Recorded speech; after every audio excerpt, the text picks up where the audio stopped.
So what we've got is we've got two brothers and two sisters who we meet in their 40s. They grew up together in suburban Melbourne. I had a sense of, you know, sort of Camberwell or maybe Glen Iris. But you've got... Or North Melbourne, I think. I've never been there, but that's the idea. That's the idea.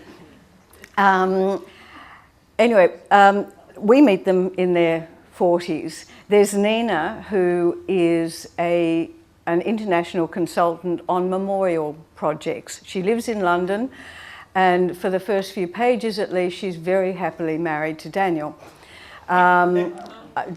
You know, it's a spoiler, but it's a spoiler that you're going to get to fairly early on in the book. Her job is to help groups around the world devise and bring to fruition monuments. The older brother is Ramsay. He has become an international pianist. He's a pianist of world renown.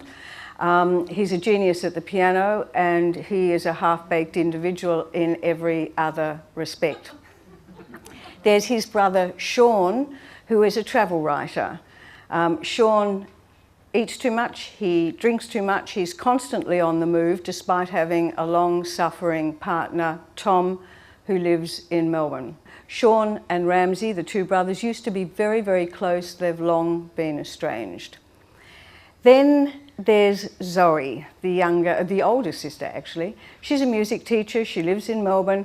She has been long married to Elliot, and she has been longer in thrall to the piano-playing infant Ramsay.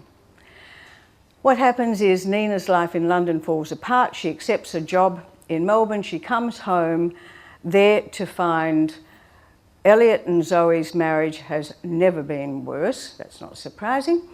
And Ramsay is also in crisis. I'm interested in genius and how much genius can let you get away with. That will we excuse a Ramsay, all of his poor behaviour, because of what he does give us, and what he gives us in his music is exceptional. So there was that I wanted to look at. But then the issue of memory came along, and there's something absolutely fascinating to me, always has been, about monuments, that there's something about solid memory, which is, of course, a contradiction in terms. I mean, memory is one of the most abstract, symbolic aspects of our human functioning, and yet monuments seem to somehow want to make memory solid. So memory, both at that national level, and also memory at a personal level. And that's the reason why I actually bring these people that got along so well when they were children, I bring them together in adult life. And certainly Sean, the younger brother, is very, very much caught in memories of the past. And Elliot, who deeply loves his so unsatisfactory wife, he too is being held by old memories.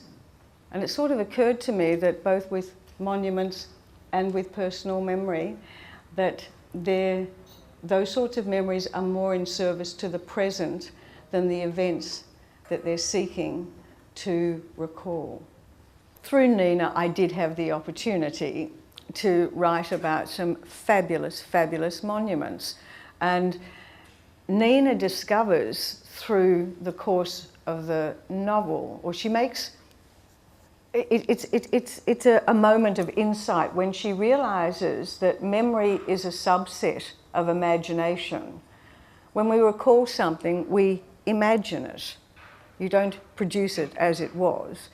And it occurs to her that the monuments that are the most powerful to her are the ones that create a certain imaginative space. And this is something I think that monuments actually do.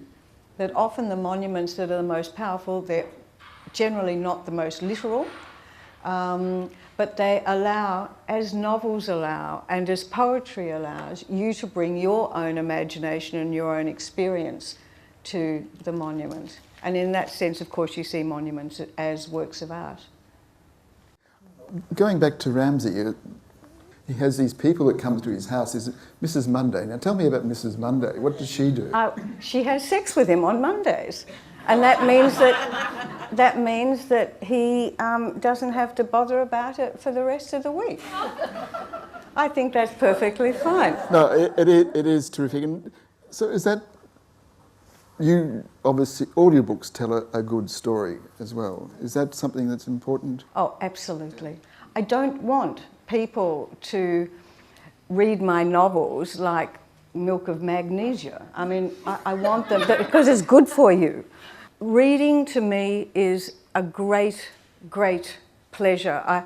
I cannot imagine what a day would look like without reading, much less a life without reading.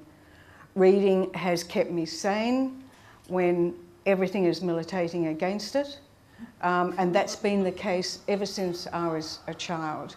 As well as that, books take me places that otherwise I couldn't go, and also books teach me something about myself. So I want to be able to turn pages. So yes, I want to tell a good story. I want there to be rich characters. I want people at the end to talk about my characters as I feel about them, as if they were real. I want the experience to be enjoyable. And when people have closed the book, there'll be some that won't think about it again, and there'll be others where it stays with them because the books also have ideas through them, and that's nice too. That's terrific. I think on that note, please join me in thanking Andrea.